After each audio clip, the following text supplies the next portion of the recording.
जय श्री राम, जय श्री महाकाल। CDSL एक ऐसी कंपनी जिसका एक ही कॉम्पिटिटर है और वो लिस्टेड नहीं है, दैट इज NSDL। ये एक ऐसी कंपनी है जिसने जब से IPO आया है तब से वहां से 10 गुना पैसा बढ़ चुका है। एक मल्टी बैगर स्टॉक है बट कुछ टाइम से काफ़ी तेज़ी से गिर रहा है। तो उसी चीज़ के ऊपर एक डिटेल्ड एनालिसिस वीडियो आपके सामने रख रहे हैं और प्लीज़ मेक श्योर कि ये कोई बाइंग और सेलिंग रिकमेंडेशन नहीं है। और अगर आपको बाइंग सेलिंग रिकमेंडेशन चाहिए तो आप अपने फाइनेंशियल कंसल्टेंट से बात करने के बाद ही कीजिएगा। ये एक एजुकेशन बेस्ड वीडियो है और अगर आपको मेरा कंटेंट अच्छा लगता है तो लाइक कर दीजिएगा वीडियो, सब्सक्राइब कर दीजिएगा चैनल। साथ ही साथ ज़रूर बताइए मुझे कि आपको कौन सी कंपनी पर डिटेल एनालिसिस वीडियो चाहिए, मैं ज़रूर बनाऊंगा। तो जैसे ही मैं अपना वीडियो चालू करता हूं, मैंने इसको भी 3 चैप्टर्स में कवर किया है। सबसे पहले business and scope, second financials और थर्ड टेक्निकल्स। जब मैं इसके पहले चैप्टर के ऊपर एनालिसिस कर रहा था तो मैंने क्या किया, ये जो बिजनेस एंड स्कोप वाला जो चैप्टर है उसको भी कुछ पॉइंट्स में डिवाइड किया है, क्योंकि अभी रिसेंटली काफ़ी कुछ चीज़ें हुई हैं इस पर्टिकुलर कंपनी के साथ। तो let us begin with the first chapter, business and scope. तो जैसे मैंने कहा, NSDL एक मात्र कॉम्पिटिटर है इस पर्टिकुलर कंपनी का जो कि लिस्टेड नहीं है। माना जाता है कि CDSL आपके पोर्टफोलियो में होना चाहिए और तो और तब तक होना चाहिए जब तक NSDL का IPO नहीं आता। ये मैं तो नहीं, साथ ही साथ अनिल सिंघवी जी जो कि दिग्गज एनालिस्ट हैं जी बिजनेस के, उन्होंने भी कहा है ऑन एयर। बट इसके बिजनेस को एनालाइज करते हैं। सबसे पहली चीज़, अभी IPO का ज़माना है, ज़बरदस्त IPOs निकले हैं 2024 में, 2025 में भी बहुत लंबी लिस्ट है। बट अभी 1-1.5 महीने से क्योंकि मार्केट काफ़ी नीचे चल रहा है तो IPO का भी मार्केट थोड़ा नीचे ही है। बट अगर IPO आते हैं तो कंपनीज फीस भरेंगी कहाँ? CDSL में ना, मतलब जहाँ पे डिपॉजिटरी उनको फीस तो भरनी पड़ेगी। तो जितनी ज़्यादा कंपनीज आएंगी उतना ज़्यादा रेवेन्यू इनके लिए होगा, सबसे पहली चीज़। सेकेंडली, 17 करोड़ से ज़्यादा डीमैट अकाउंट्स हो चुके हैं इंडिया में। और आपको ये जानकर हैरानी होगी अगर आपको ये पहले से नहीं पता था, 78% of the market share CDSL के पास है, बाकी 22% जो है वो NSDL के पास है। इनफैक्ट पिछले 1 साल में जितना भी बिजनेस बना है ना, उसमें से 91% जो बिजनेस है वो CDSL ने किया है, NSDL ने नहीं। NSDL का मार्केट शेयर गिरते जा रहा है। Third point which is very important, ये जब से डिस्काउंटेड ब्रोकर और डिजिटल ब्रोकर, ज़ेरोदा, अपस्पॉट, जितनी भी कंपनी आ रही है ना, इसके बाद में इन्होंने क्या किया है, CDSL के साथ में ज़्यादा टाइप्स किए हैं, क्योंकि CDSL ने अपनी फीस को कर दिया है कम, NSDL ने फीस कम नहीं करी है। तो ऑटोमेटिकली इन लोगों ने ज़्यादा बिजनेस किसको दिया? CDSL को। तो ये भी उसके लिए बेनिफिशियल रहेगा। फोर्थ, एक थोड़ी सी क्रिटिकल न्यूज़ थी कि इन्होंने DP चार्जेस, डिपॉजिटरी चार्जेस कम किए थे। पहले माना जा रहा था कि उसका इंपैक्ट इतना नहीं आएगा, बट भाई साहब दिसंबर क्वार्टर में उसका इंपैक्ट दिखा है, which is considered as a negative point for sure. But आगे जाके एक और स्कोप वाइज अगर मैं बात करूं तो इंश्योरेंस पॉलिसीज को भी डीमैट करने की बातचीत चालू हुई है। तो जितनी चीजें डीमैट होती जाएंगी उतना इस कंपनी के लिए बेनिफिशियल होगा। पांचवा point which is very critical, जब तक बुल मार्केट है लोग नए अकाउंट्स खोलेंगे, CDSL का बेनिफिट होगा। सेकेंडली, अगर बेयर मार्केट चालू होता है तो CDSL से ऑब्वियसली बात है लोग अपने अकाउंट्स बंद करेंगे, नए अकाउंट्स नहीं खोलेंगे, तो इनके बिजनेस पे हैम्पर होगा। और जब जब नई कंपनीज IPO लाएंगी तो भी इनका बिजनेस बढ़ेगा।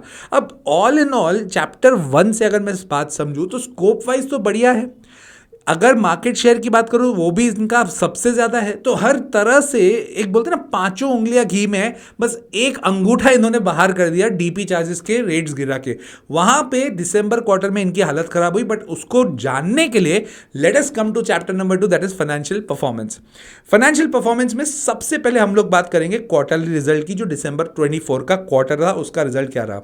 सेल्स YOY से अगर मैं देखूं, मतलब पिछले साल के दिसंबर क्वार्टर से अगर मैं देखता हूं तो बढ़ी है, बट पिछले क्वार्टर सितंबर 2024 क्वार्टर से देखूं तो वहां से घटी है, which is not a positive point. एक क्रिटिकल पॉइंट यह है कि ऑपरेटिंग मार्जिन जो पहले इनका 61% हुआ करता था वो 58% हुआ है। और ऑपरेटिंग मार्जिन किसी कंपनी का अगर गिरता है ना, that is not a positive sign, so please understand that. Third, profit after tax भी क्वार्टर ऑन क्वार्टर, मतलब सितंबर क्वार्टर से अगर मैं दिसंबर क्वार्टर को कंपेयर करूं, जो कि बहुत ज्यादा कंपेरेबल नहीं होता, दिसंबर क्वार्टर 23 का 24 से अगर अपन कंपेयर करते हैं वो ज्यादा मायने रखता है। दिसंबर क्वार्टर 23, दिसंबर क्वार्टर 24, उसमें बहुत ज्यादा मूवमेंट नहीं आया है। जबकि सितंबर 23 क्वार्टर, सॉरी सितंबर 24 क्वार्टर से दिसंबर 24 क्वार्टर में 20% से प्रॉफिट गिरा है।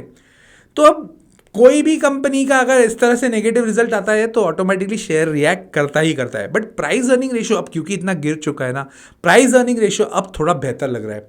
जहां इंडस्ट्री का 49% है, इनका है 43%, which is good. Third point which is very critical, debt free company है यार। खैर इनका डेट होना भी नहीं चाहिए था, क्योंकि बिजनेस ही ऐसा है, सर्विस का डिपॉजिटरी बिजनेस है, काहे के लिए डेट लेने का। तो इनका डेट फ्री है, दैट इज गुड। अगर ये डेट लेके रखे होते ना तो अभी मजा नहीं आ रहा होता हमें। Fourth point which is very important, that is public sharing की होल्डिंग। यार इनकी शेयर होल्डिंग पैटर्न में ना प्रमोटर कौन है, बीएससी। तो बीएससी के पास सिर्फ 15% ही है, और मेजॉरिटी ऑफ द स्टेक 49% के करीब करीब है पब्लिक के पास। देखो ये पॉजिटिव बात तो नहीं होती है, बट क्योंकि अब ये कंपनीज हैं, प्रोफेशनल ड्रिवन कंपनीज हैं, सीडीएसएल एक ऐसा बिजनेस है, इसका स्कोप बहुत अच्छा है, तो उसको निगेट किया जा सकता है पॉइंट को, but yes it has to be taken at a critical level also. तो फाइनेंशियल परफॉर्मेंस अगर मैं बात करूं तो वो एक प्रॉब्लमेटिक सिचुएशन है, बट क्योंकि बिजनेस और स्कोप इतना बढ़िया है तो ऑटोमेटिकली लॉन्ग टर्म के लिए कंपनीज अगर कोई अपने पोर्टफोलियो में लगता है तो वो विजन भी लॉन्ग टर्म होना ही चाहिए, कहने का मतलब ये। So let us come to the third chapter, that is technicals. 7 साल पहले ये लॉन्च हुआ था, वहां से 10 गुना हो गया है। बट इसका एक है ना पैटर्न है। पैटर्न क्या है, ये जब भी अच्छा खासा राइज देता है ना वहां से 50% तक गिर जाता है। अरे यार ये हर बार होता है इसके साथ। अब अभी 2000 तक गया था, ठीक है, अभी तो करीब 1300 के करीब 1200 1300 1100 के करीब इनफैक्ट आ गया है। अब यहां से क्या वापस बढ़ेगा, that's a very important question. 1350 इनका बहुत क्रिटिकल सपोर्ट था जो तोड़ दिया इन्होंने।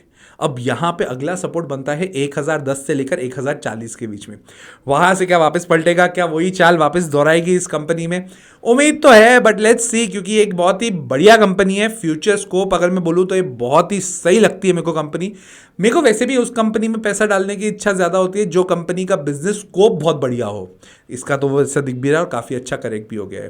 सो लेट्स सी, ये कोई बाइंग सेलिंग रिकमेंडेशन नहीं है, ये आपके लिए एजुकेशन पर्पज़ के लिए वीडियो है। और अगर कोई चीज़ अच्छी लगती है तो मैं अच्छी बोलूँगा ना। तो अगर आपको मेरा कंटेंट अच्छा लगता है तो लाइक कर दीजिएगा वीडियो, सब्सक्राइब कर दीजिएगा चैनल और शेयर करिएगा अपने दोस्तों के साथ। साथ ही साथ कमेंट करके ज़रूर बताइएगा आपको कौन सी कंपनी पर डिटेल एनालिसिस वीडियो चाहिए, मैं ज़रूर बनाऊंगा। टिल देन, जय श्री राम, जय श्री महाकाल।